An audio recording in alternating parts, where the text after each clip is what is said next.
Il est 7h13 en direct sur Sud Radio. Merci de nous rejoindre. Bon réveil à tous en direct pour ce 12 juillet sur notre antenne.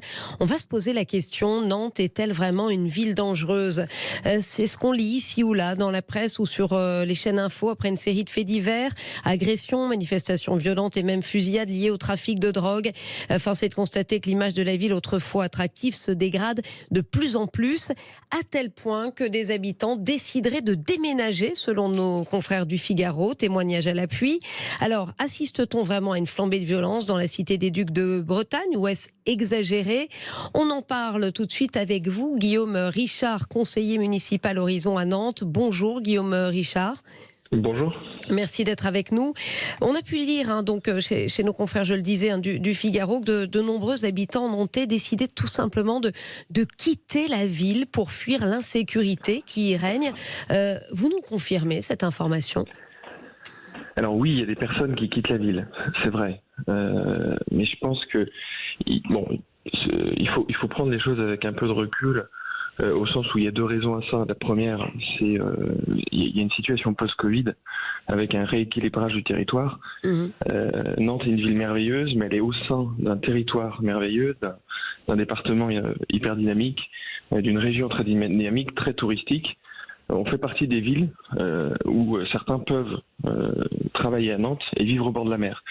Et l'effet post-Covid fait qu'il y a eu un rééquilibrage, une volonté de certaines personnes de vivre dans des endroits plus doux. Oui, c'est vrai que des startups, je vous coupe, mais pour abonder dans votre sens, des startups ont l'air quand même de s'implanter. Il y a aussi l'exode dans l'autre sens.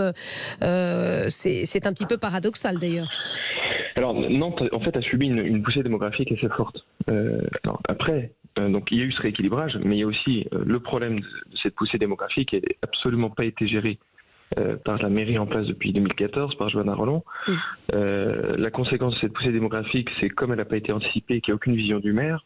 On a un problème de densification, on a un problème de logement, on a un problème de transport, avec les conséquences qui sont pour certains ce qu'on appelle la gentrification, c'est-à-dire que les Nantais travaillent à Nantes mais ne vivent plus à Nantes parce qu'ils n'en ont plus les moyens. Ça, c'est la première chose. Et la deuxième chose, c'est évidemment l'insécurité.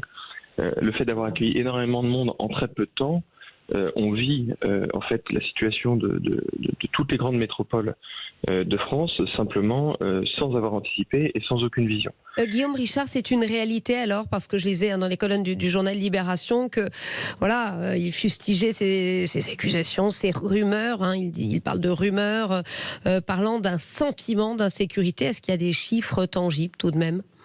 Alors on aimerait beaucoup avoir des chiffres, mais on n'en a pas besoin. Tout le monde a une histoire d'insécurité, tout le monde a vécu connaît quelqu'un qui a vécu non pas un sentiment d'insécurité, mais une vraie situation, un cambriolage, une agression sur personne. L'augmentation des agressions sexuelles est phénoménale depuis 2017. Donc non, l'insécurité à Nantes est un vrai problème. Après, je pense qu'il faut aussi savoir que le problème, c'est la position de la majorité qui ne donne aucun gage d'autorité aux Nantais. Et les Nantais, du coup, ceux qui partent, sentent que le problème, au-delà de l'insécurité, c'est qu'on ne sent pas une vraie volonté de prendre le sujet à bras-le-corps. Alors Johanna Rolland, pardonnez-moi, elle se défend, elle dit qu'elle a pris des mesures, elle a renforcé les effectifs de police, elle a même demandé du renfort à Gérald Darmanin qui le lui en a donné. Des caméras ont été installées, ça n'a pas suffi manifestement selon vous ? En fait, on réagit toujours trop tard, et c'est parce qu'il y a un manque de vision. Les caméras, moi je les ai demandées depuis 2014.